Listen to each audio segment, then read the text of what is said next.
Hello, my name is Alice Wheaton. Thank you for joining me in this series, video series, Double Your Income and Then Double It Again. What I really want to talk about today is the opposite of becoming a big game hunter and closer. And big game hunters and closers, of course, they're the people, and I've mentioned this before, they're the people who are at the top of the heap. They're the ones who are successful month after month, even in a very, very difficult economy. So one of the big things is that people who don't participate, people who always want it safe, they want to know the outcome. They don't show up and ask tough questions and ask for what they want. Those are the people who live in hope.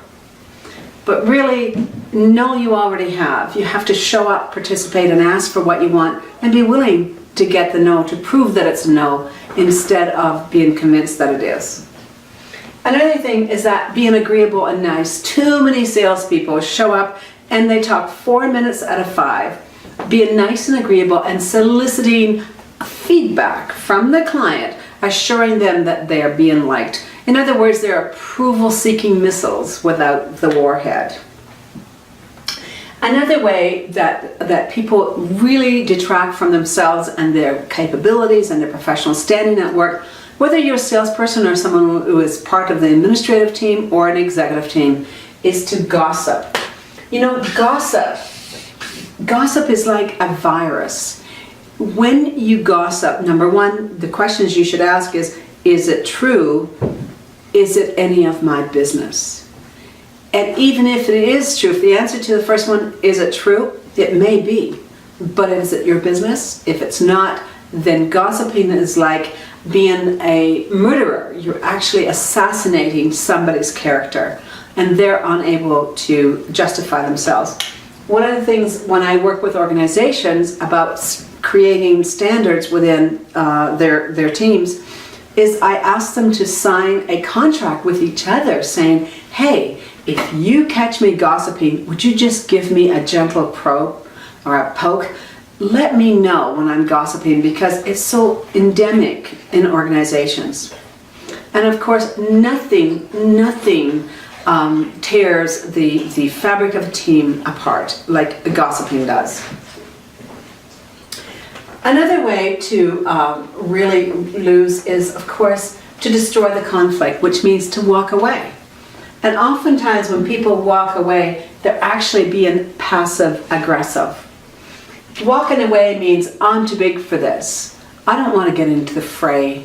I shouldn't have to.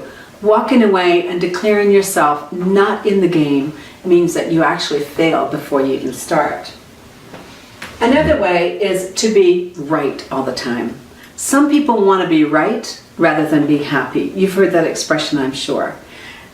And self-righteousness actually leads to conflict, even if the conflict is only in your own mind. Determining that you're right, your opinion, your position, your outlook on things is the right way. I often ask audiences when I'm doing training, I say, show of hands, how many of you believe everything you think? And it's amazing. Most people do. Most people believe everything they think, and then what happens is that we don't clarify. We're not clear with each other. My thoughts on this are, my position on this are. It takes away the ability to negotiate if you don't do that. And the other one is pouting. Pouting is passive-aggressive. An example of pouting would be to lock yourself in a room. I remember I had a relationship with someone years ago, and this person was pouting. And I said to him, it was a guy, I said to him, you know, I'm going to leave for a few hours, and when I come back, if you're still pouting and don't want to talk about what the issue is, I'm going to leave again. I'll be going all night, stay with a friend. And in the morning when I come back, if you're still pouting, then I'm going to be gone for good. And you know, that person never pouted again because there was nothing in it for him to pout. Right? And it's okay to not have comfortable conversation skills in the moment and say, you know what, something happened, give me a day and a half and I'll be over it or be able to deal with it. Fair enough. But to pout is passive aggressive because what happens is that you've held somebody hostage and they don't even know why. The other thing that's funny about pouting and passive aggressive is that when your other people figure out the rules, you've been outfoxed, so what you have to do is change the rules all over again. It's a loser's game. So pouting, passive aggressive is one way to certainly lose. And the other one is to be always making someone else wrong. And you know, that's one of the you know, if you're living, breathing, and have got any ability to discern, of course, we can look at people and we can judge that what they're doing is not what we would be doing. I was driving last Thursday, to a yoga class of all things, with a woman who was a raving lunatic, or so it seemed. She was weaving inside and out. She was swearing at people in the other lane. And I'll never go to yoga class with her again. She can come with me and I drive. But I'm never going to be a part and parcel of her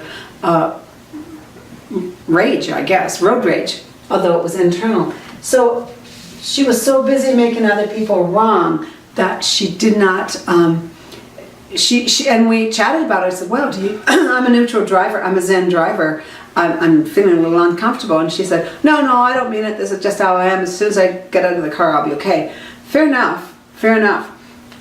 But it's incumbent on us, if we're judging someone, if we perceive them to be wrong, you know, find a way to deal with it.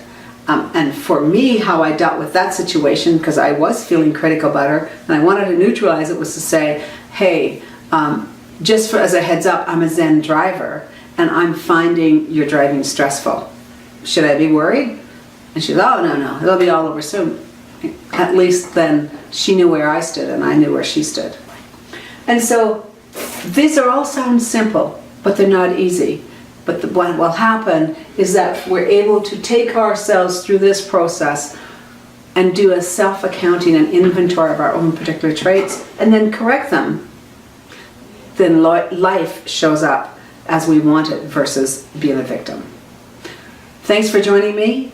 This has been a little longer video than normally, and I wish you great success in your next week's sewing. Bye for now.